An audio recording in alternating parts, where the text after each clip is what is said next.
Unsolicited advice. What you whispering for? Yo, what's unsolicited advice? Take it or leave it. Your behavior, your attitude in a relationship has caused... Yes. Okay, yes. You said attitude and I just... Because I have a bad attitude. And if you know your problem, you working on it? I work on my attitude every day. Every day I work on my attitude. All right, that's what's up. You understood that your attitude may have been a problem in a relationship. Yeah. So do you feel like, you know what, I did have a good guy, but my attitude did get in the way of our relationship? Yes, I do. If you still feel like you wanted to deal with it at that moment, then how bad was it? Wait, explain that again. Because if you felt like my attitude was so bad, why did you want to stay? Let me ask you a question. If I do this to you, right? That don't bother you, right? No. But if I keep doing it, it's gonna bother you eventually, right? Yeah. And that's the same thing with your attitude. Like, it might not bother you in the beginning, but then eventually I keep going, and it's like, I'm not trying to deal with this no more. That was good. Yeah. That was try.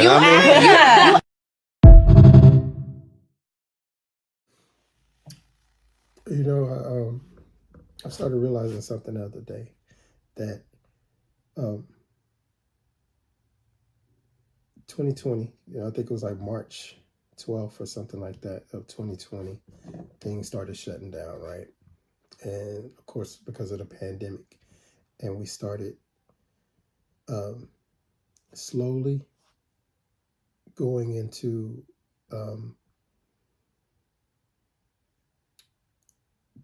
dealing with our mental health.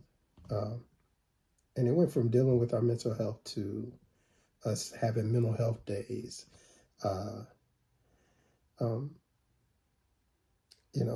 A lot of us dealing with anxiety for the first time, dealing with depression, going to get, going to the doctor and seeing if we are diagnosed with something. Then it went from that to people using mental health as an excuse for bad behavior, attitudes, erratic behavior, just anything that goes on to cause them to have to deal with the consequences of it. People would use mental health as an excuse. Mental health is one of those things that you don't want to play with, because you have a lot of people out here that are really dealing with something and are really trying to get help for it, and they're trying to make progressions in their life so they can live a normal life and not have to be crippled by their mental health, either diagnosis or mental health issues. So using mental health as an excuse for bad behavior is like hindering recovery, and contributing to the stigma of it. Mental health can cause people to act in unexpected ways, but it doesn't excuse poor behavior. And that's what I'm here to talk about. Just, people that use mental health as an excuse to act on their vices, to act on their impulses and things like that in a negative light. One way that I've noticed that people have been doing that is they get away with this, but they also are avoiding help. There's never a point where they're really seeking out help. They just want to say, oh, well, I just got a lot of things going on. My mental health is bad. I'll be all right, or just leave me alone. I just need to be by myself or whatever. I just, my mental ain't right now. It's always some type of way of avoiding the help, but always making sure that that they have some mental health issues going on, but they avoid seeking help, but that can prevent from them improving or getting better, actually seeing some type of progress or some type of relief, peace of mind. Another thing that I notice is that it causes a lot of people in that state to enable harmful behavior, so it's one of those things. It's just, I don't know what provokes them to be in this manner, but they take the situation less serious. I'm just, I'm gonna go smoke, or I'm gonna go drink, or I'm gonna, I'm just going to go home and just be by myself, and I'm just going to go to sleep. Or, you know, you're enabling harm behavior to yourself when you do that. You know, instead of just seeking the help that you need, you know, you're giving in to your vices. You know, oh, I'm going to eat. I'm just going to go buy me some junk food. I'm going to have my, you know, my favorite margarita, favorite drink or whatever. I'm just going to go smoke something. You know, anything of that nature where you're giving into the vices of all of it. You know, that can cause a lot of harm and a lot more negativity in your life. And, you know, it's going to make people assume that you don't want to get better, that you're just looking to get a fix, or you're looking to just, you know, put a Band-Aid on it for now. Personal responsibility. Personal responsibility is one of the big issues with people that want to announce that they are dealing with mental health issues. A lot of them don't want to take personal responsibility, you know, for how they come across to people, you know, how they are abusing either a diagnosis or a self-diagnosis sometimes. You always need to remember that regardless of what you're going through, always treat others with respect, you know, and just try to strive for self-improvement. You know, I could be going through a lot. Most people wouldn't even realize what I'm going through because, you know, if I come to work, I try to be the same person every time. You know, I try to, you know, keep the same tone. I try not to walk around with a bad attitude or just, you know, pissing people off for no reason or whatever. If I'm going through some type of mental health issue, or just something going on in my mental, you know, I have to take responsibility for my actions. I have to take responsibility for how I treat other people in that, you know, in that time of dealing with the issues, personal issues, or, you know, mental health issues. We also need to get into the psychological part. You know, most importantly, like psychological avoidance. You know, blaming the behavior on mental health. You know, that is psychological avoidance. You know, it's like you had an attitude way before you were diagnosed. You know, you can't just do something crazy or just disrespect somebody or just do something hysterical and just non-provoked and, oh, well, I'm bipolar. You know, you want to come back 2 or 3 days later, oh, I'm bipolar. It don't work like that. You know, like I don't get the whole, you know, oh yeah, I forgot I got a mental health issue, so I'm gonna just tell somebody that, oh, I'm bipolar, or, you know, I'm schizophrenic. I just found out that it's hereditary, it's in my family. Like, no, you need to get professional help so you know exactly what's going on with you. A big mistake that people don't make. A big mistake that people do make is that they don't go and get, you know, the paperwork. You know, it's good to drop it off at work. You know, let your boss know. Say, hey, you know, I have been diagnosed with this, so there might be moments where I'm not myself. If you see that, well, you know, just as a courtesy or as some grace or just a kind gesture, just pull me to the side and, you know, just see if I need a minute to myself or see if, you know, everything's okay with me. Because sometimes I might not realize what's going on and I might be going through it at that time. Like, you have to understand that it's all psychological. It's your mental.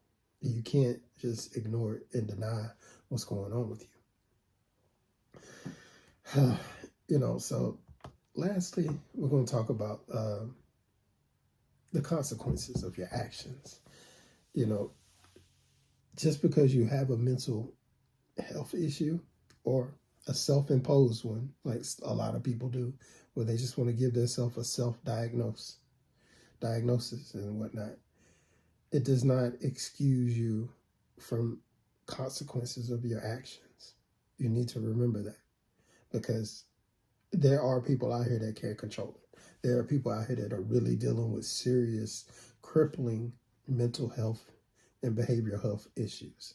I see it every day at my job. I've seen it throughout my career. I've seen the difference between somebody that really needs help and somebody that's just using something as an excuse to be evil or cruel or mean to people just because they just woke up on the wrong side of the bed, or they just don't want to be somewhere, or they're just irritated, or they're just stressed out, or they got a migraine or whatever. We have to remember as people that we can't take out our personal issues on other people, and we'll get to that later. I'll probably do another video on that later. But we can't take out our personal issues on people. We just can't do that, because it's going to be hard for you to explain why you're acting like that towards somebody that didn't do anything to you. So, I talked about that earlier. If I come to work, or if I come to your house, or if I come to an event and I'm speaking to you, hey, how you doing? How's everything going? Or, hey, we're back at work again, yeah, man, I can't wait to get off. Just regular conversation, and you either blow me off, or you ignore me, or you I don't feel like talking right now. It's not you. I just don't, just stop talking to me, or I don't feel like it's like you're already putting that out there. You're letting people know that you're not getting any better. You're not trying to get better. You just want to use it as an excuse because you're probably not a people person. You're probably not as cheerful as you think you are. That's another big thing too. A lot of people think that they're not mean, and they know that they are. They know that they are. I didn't think I had an attitude, or I didn't think the way I talk comes off as rude. You've been on this earth long enough. You've heard other people tell you. But mental health is a big field right now because, like I said, it is true. Back in 2020, we seen a big surge in it where a lot of people had to go get help. A lot of people either lost people or even lost their minds, being stuck in their homes for months, not being able to go nowhere, constantly getting sick, paranoid that, it's going to be the big one, and it may end their life if they go get a shot, go get the COVID shot, or if somebody who sneezes one time, they just going to think that that's the end of them. It was so chaotic that it did mess with people's mental, and it drove a lot of people. It almost unlocked something in their brain to where they actually had a mental health diagnosis put on them. So there are people out here that are really trying to get help, and we need to start separating the two. There's a difference between you getting help and you using mental health as an excuse. I've seen people do it just to get the medication. I've seen people do it just to get the check. I've seen people do it just to rain terror on others. And also don't enable somebody. Don't try just because you want to keep the peace and you just don't want drama, or you don't want people to be mad at each other. You want to try to just enable, oh, they didn't mean, no. You're part of the problem as well. Do not allow people like this to carry on. We it's not fair to the people that actually are looking for help, that are seeking help, and that are actually trying to get better. But this one today was like more of a rant because, of course, I have dealt with this recently where it irked me. Like, you don't even have to be mean. Like, what was the point? But a lot of people take liberties in doing this, and it's not fair. It's not fair to the people around you. It's not fair to your mental. So let's just, let's normalize seeking help. Let's normalize, accepting therapy. Accepting what a doctor is telling you, or letting you know about your own mental. Let's just try to accept some of that more, and get to the point where we are embracing, our mental health and trying to get to a point of peace. But as always, it's just my unsolicited advice and somewhat of a rant. Take it or leave it.